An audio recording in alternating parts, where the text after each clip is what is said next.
De todos os tipos de plástico, o mais problemático é o de uso único, chamado de descartável, usado principalmente nas embalagens. A cadeia de produção deste tipo de plástico gera grande impacto. Sua utilização é efêmera e seus resíduos geram microplásticos. Ao contrário do que pensamos, o plástico possui uma baixa reciclabilidade, ou seja, alguns plásticos não são recicláveis, outros são poucas vezes e alguns ainda demandam uma mistura com plástico virgem. E a gente encontra no Brasil grandes dificuldades técnicas, né? Não tem tecnologias para alguns deles, e também, seja eles tecnicamente não tem tecnologia ou manualmente não são recicláveis. Eu estou com um aqui, vou te mostrar só para você saber aqui. Então, por exemplo, essa embalagem aqui desse produto aqui, de um sachê. Então, ele é um produto multicamada, ele tem esse produto aqui e tem aqui internamente o metal. Então, ele é plástico e por dentro ele é metalizado. Então, um dos problemas que a reciclagem de plástico enfrenta diz respeito a esses materiais que são multicamadas. Eles não são manualmente, eu não vou conseguir, Fábio, separar aqui, ó, tirar o plástico daqui do alumínio, só com tecnologia. Em alguns casos, a tecnologia não existe ou é muito caro, pelo problema do custo para instalar isso e a quantidade de material disponível. Então, a gente encontra hoje no Brasil um grande problema, principalmente nessas embalagens que são chamadas multicamadas, que é composta de mais materiais, plásticos, alumínios ou papel, e essas são um dos entraves que nós encontramos na reciclagem, principalmente das embalagens plásticas, né? E isso afeta e muito aquelas pessoas como eu, você, que em casa separou o seu material, falou, pô, só separar o seco do úmido, e aí você foi lá, separou esse aqui, aí separou esse aqui de café, separou várias embalagenzinhas, separou o salgadinho que você pegou, bonitinho, laminado, são chamados BOPPs, N plásticos têm problemas de não ter tecnologia, ou em alguns casos, você vai encontrar não ter viabilidade econômica. O alto custo para processar esse material, o alto custo para transportar, de logística, o custo para os trabalhadores, inclusive para os catadores em cooperativas, separar esse material, dada a pequena quantidade dele, o valor inexpressível que ele tem na comercialização, torna também inviável alguns materiais. Então, são um conjunto de fatores que inviabiliza a reciclagem de plásticos. Mas a maioria deles é tecnológicos e mecânicos que não são possíveis ser retornados. Eu acabei de mostrar aqui aquelas embalagens, e se você for numa cooperativa de catadores, você vai encontrar uma enorme quantidade de materiais que não tem comercialização. Então, peraí, se eu separei, mandei para a coleta seletiva, chegou lá, esse material não teve comércio, então tem um problema aí. Os catadores não são loucos que vivem daquele material para fazer dinheiro, de jogar dinheiro fora. Eles gostariam muito que aquilo se transformasse em valor, porque é dali que eles oferem renda. O que você vai encontrar de problema é que essa identificação não diz se essa embalagem é ou não reciclável. Ela só diz especificamente que tipo de composição é. Uma pessoa leiga, que não é da área, vai olhar para essa embalagem e vai ver o símbolozinho aqui, vai falar, pô, isso aqui é reciclado. Tem até o desenho aqui, vou colocar na roleta seletiva, maravilha, fechou. Ela vai colocar lá, só que ao final, esta embalagem que ela separou aqui, que está com o número 7, não é reciclável.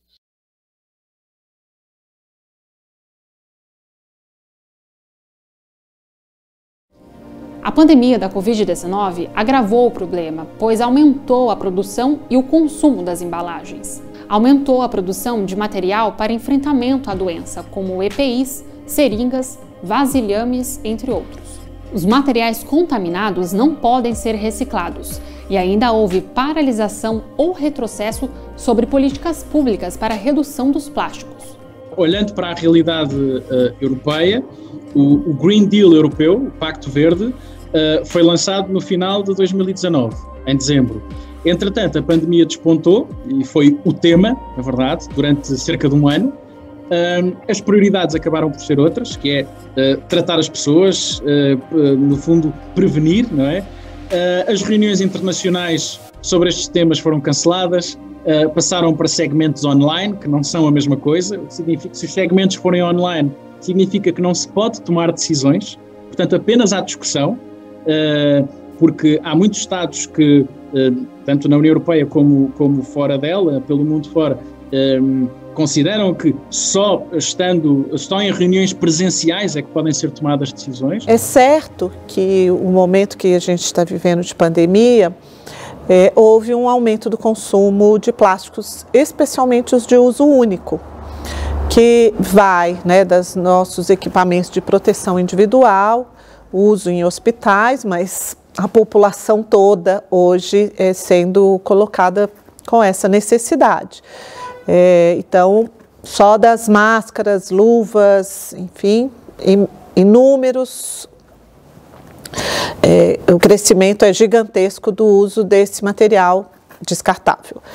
E além disso, né, o uso de copinhos e todos os utensílios de uso único que a gente já começava a repensar, eles vêm como uma necessidade também, porque é questão de proteção, de higiene, segurança.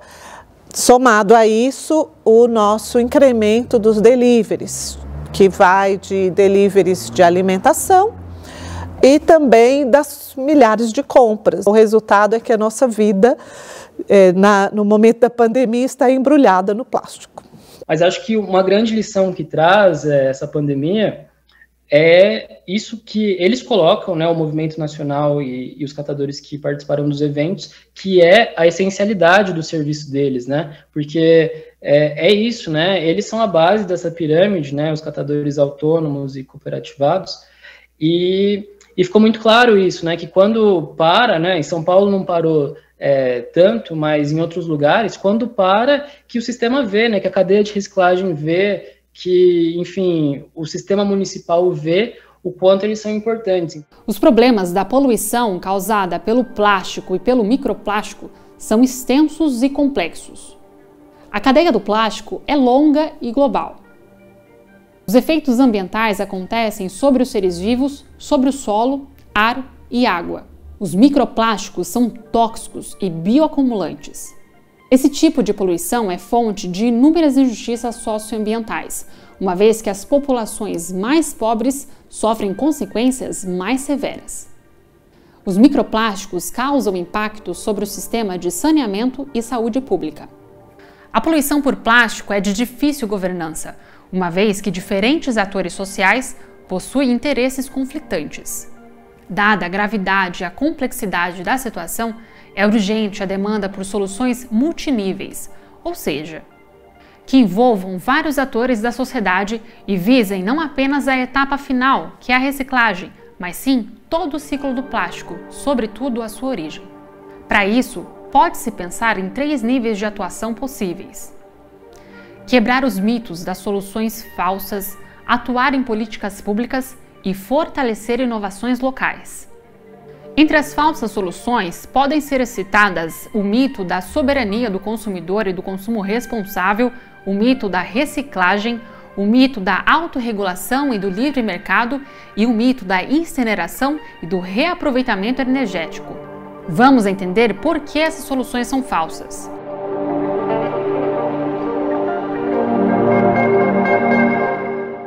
Então, na verdade, a soberania do consumidor é um mito. É um mito por quê? Primeiro porque nós não temos hoje acesso a todo o processo de produção. Quem faz a escolha do que vai ser produzido, colocado à venda, não é o consumidor, né? É a cadeia de produção que vai fazendo suas escolhas e coloca à disposição do consumidor lá na ponta. Então, essa é a primeira contradição desse mito. A segunda contradição é que o consumidor lá na frente da gôndola, ele não tem informação completa do que está por trás do produto que ele está comprando. Cada vez mais as cadeias produtivas hoje são globais, distantes dos nossos domínios, e a gente não tem a transparência do processo de como tudo que a gente compra esteve em condições, por exemplo, ambientais, sociais, as condições de trabalho. Então, são milhares de questões que ficam como se fosse uma cortina de fumaça para quem está na ponta do consumo. E por fim, a outra contradição é que essa liberdade de escolha do consumidor lá na ponta também envolve o acesso à capacidade financeira de comprar o produto melhor. Então, é só mesmo quem pode comprar um produto que tenha todos os cuidados ambientais e sociais que farão a escolha por um produto.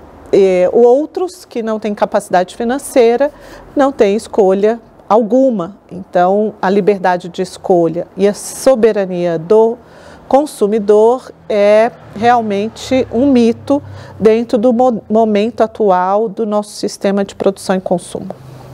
Então, a questão do lixo nas ruas é apenas um sintoma de um problema muito maior. E onde está a causa? A causa está lá no início da cadeia produtiva, aonde a gente toma a decisão de o que vai produzir, o quanto vai produzir e como a gente vai distribuir dentro dos setores produtivos. Pensar a questão do plástico, por exemplo, quanto eu estou produzindo de plástico de uso único, como eu estou fazendo a gestão desse material ao longo da cadeia. E depois, como é que eu posso reciclar este material? Então, nunca será a culpa do consumidor lá na ponta, e nem vou ter a saída por lá, porque o consumidor é só uma partezinha de um sistema muito maior. E esse sistema, eu preciso olhar, né, para uma solução completa. É muito sério e o momento exige soluções radicais, né, drásticas, sérias, urgentes, porque a contribuição, 80% de tudo está chegando, todos os plásticos que chegam nos oceanos, eles vêm de fontes terrestres. Então, não se pode colocar no colo da sociedade civil, do cidadão, cidadã, dos indivíduos, a responsabilidade, porque muitos e muitos lugares, não só no Brasil, no mundo, não se tem infraestrutura para a gestão disso.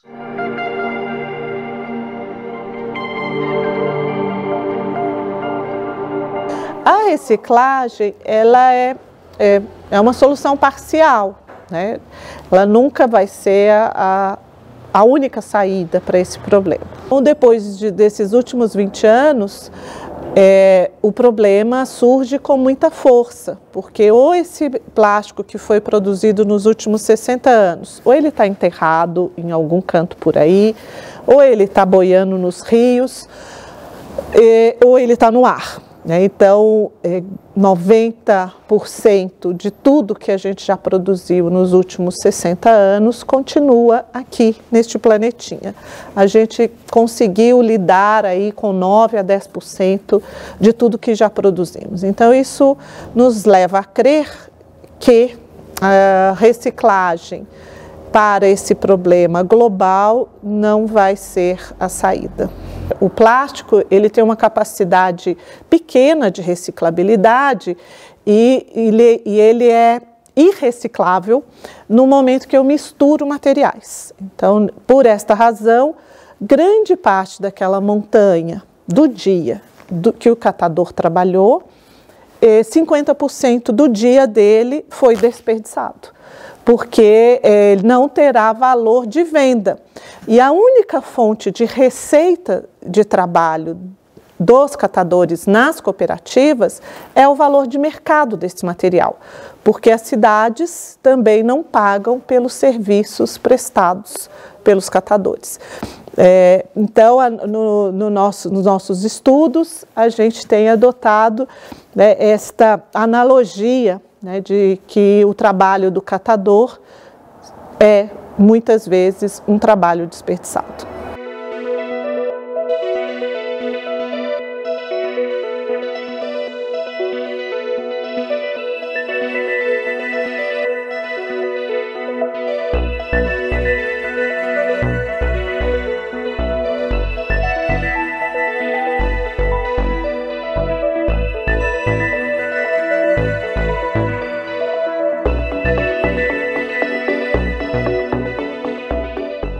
gente paga para trabalhar, porque nós não temos uma remuneração equivalente ao trabalho que a gente faz. Porque o que a gente consegue de retirada é o suficiente para recolher os impostos, que a gente recolhe muitos impostos, e o suficiente para pagar as contas da nossa casa, né? E fica faltando muita coisa, né? Um estudo um estudo melhor para os filhos, um tratamento dentário para as crianças todas. Não consigo tratar todos os meus filhos. Tinha muita rotatividade na cooperativa, porque o discurso era de que a cooperativa é um equipamento de acolhimento de moradores em situação de rua, acolher os ex-detentos e várias pessoas em vulnerabilidade. Pode ser que a cooperativa seja isso, mas ela precisa de suporte para receber essas pessoas. A cooperativa, ela não tem experiência em ser assistente social, psicológico, não tem recurso financeiro.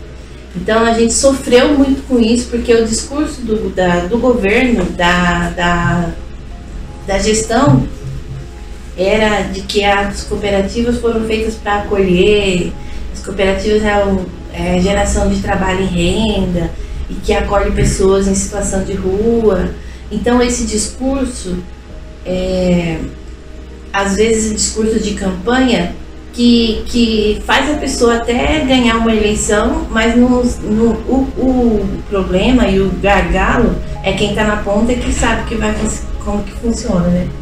A Política Nacional de Resíduos Sólidos é tão interessante que ela criou, né, tem um artigo na lei que diz: os municípios que integrarem catadores terão acesso a recursos da União. Se eles forem os coletores, né, eles têm que ter a infraestrutura e serem pagos pela coleta, pelo serviço.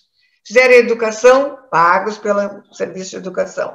Se fizerem a separação, que é isso que, né, eles fazem muito bem, inclusive, são profissionais especialistas, porque o mercado não compra se os materiais não estiverem adequadamente classificados.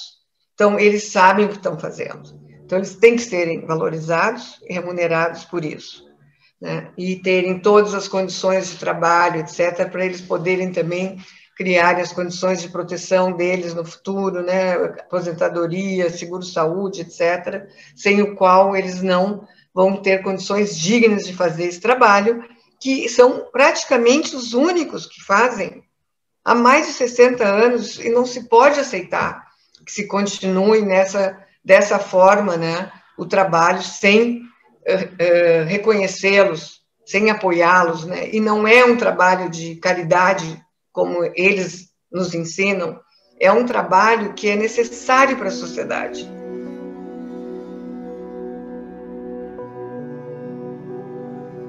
Existe um problema que envolvendo o plástico é bastante sério, porque a gente entende o problema de forma muito parcial, ou com medidas no fim do tubo, no sentido de pensar que a gente investindo mais na infraestrutura para coletar plástico, para limpar a cidade, vai resolver a poluição por plásticos. Então a gente joga toda a conta nessa ponta final. E se o consumidor não descartou correto, a culpa acaba culpabilizando esse processo de descarte. O fato é que, se a gente olha só por esse lado da problemática, a gente está buscando soluções muito limitadas. Por quê? Um consumidor ele precisa de uma infraestrutura de coleta da cidade.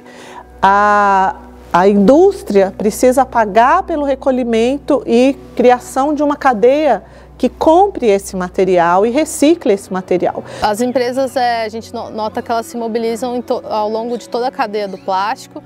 Dentro da nossa pesquisa, a gente conseguiu observar 3 tipos de táticas principais que foram estabelecidas pelo relatório Talking Trash. que são as táticas de atrasar, distrair e desviar os rumos das legislações. As táticas de atraso são essas que são implementadas justamente para adiar a implementação de algumas legislações que não atuem dentro do interesse das empresas. Como, por exemplo, a gente pode citar o caso da Política Nacional de Resíduos Sólidos brasileira, que ficou em 21 anos de tramitação até ser implementada, né? E essa tramitação só se alongou tanto por causa da questão da responsabilidade compartilhada, que foi só nesse momento em que foi estabelecida a responsabilidade dos produtos, a responsabilidade da logística reversa dos produtos ser compartilhada entre todos os atores da cadeia, que essa lei conseguiu avançar e ser implementada.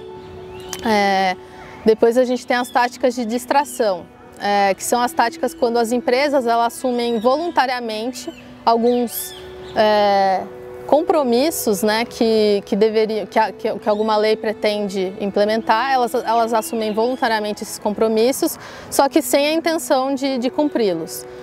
Esse caso pode ser bem observado na questão do Acordo Setorial de Embalagens em geral, que foi feito pela Coalizão de Embalagens de 2015. E as metas, né, desse acordo são muito relevantes e pífias, né, não demonstram uma mudança efetiva na implementação da logística reversa de embalagens.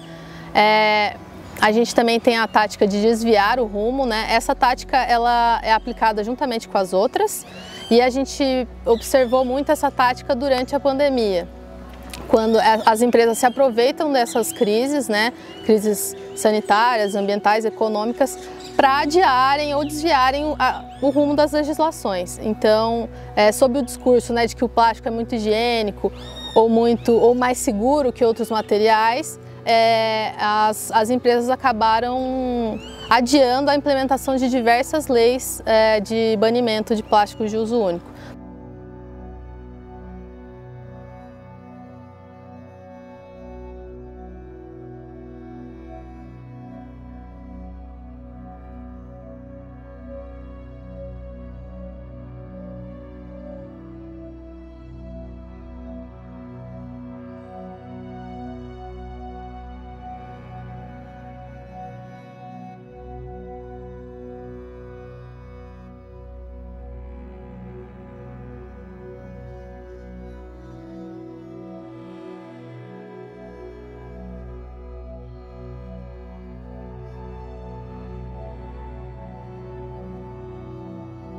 O poder público, ele ainda, a gente notou uma preocupação, né, em relação aos plásticos de uso único, tem implementado diversas leis de banimento ou de substituição desses itens, porém são aquelas políticas ainda muito de fim de tubo que não apresentam uma solução eficiente, né? O poder público ainda acaba sofrendo muita influência das empresas e não avança na prevenção da poluição por plástico. Também o poder público ele é o grande prestador de serviço, então ele acaba sendo de serviço de gestão de resíduos, né? Então ele acaba sendo o grande responsável por limpar a poluição que as empresas acabam gerando. Que vem a questão da economia circular, né? Como ela é posta, porque ela é colocada dentro, né, desses debates que eu fui acompanhando como uma grande novidade, né? A coisa que vai modernizar e que vai virar o jogo, né? E isso, assim, já tem alguma força na Europa, né? Na Europa tem um pacote de economia circular que, se eu não me engano, ele está desde 2015. Você tem a Ellen MacArthur Foundation, que ela também tem uma expressão grande com o mercado, né? E o mercado, algumas empresas também aderem a esse conceito, que é um conceito, né, que, se a gente parar para ver, ele é bem reformista, no sentido de que ele não altera, né, o status quo de consumo e produção, mas ele quer alterar a eficiência dentro dos ciclos, né? Então, na minha interpretação, que eu individualmente faço, é por isso que as empresas estão começando a aderir, porque elas veem que não vai mudar drasticamente o jogo como está sendo jogado. Mas o que é engraçado e absurdo também é como essa coalizão de atores pró-incineração também está se apropriando desse conceito. E daí, assim, quais são os argumentos que eles usam para ligar uma coisa à outra, né? A ligar a recuperação energética à economia circular. Eles colocam que o resíduo sólido como um recurso, uma energia renovável, e você utilizar a energia renovável, você está sendo a favor da economia circular. Então, é uma coisa que eles colocam, né? Agora, o resíduo que é queimado e disposto, isso não aparece no discurso, né? O que aparece é a energia adquirida através da queima do resíduo como algo circular, né? No artigo 33, ela é clara quanto à responsabilização do setor, né, produtivo, do setor privado, fabricante, importador, distribuidor, comerciante. Mas um instrumento da lei, né, quando se regulamenta a lei, ele deixou muito solto e, no final, as empresas fazem na Europa e não querem fazer aqui. Esse é um ponto, se tiver que cortar tudo, mantém isso. Então, se tiverem que arcar, as empresas tiverem que arcar com isso, elas vão mudar o seu, digamos, seu perfil de produção.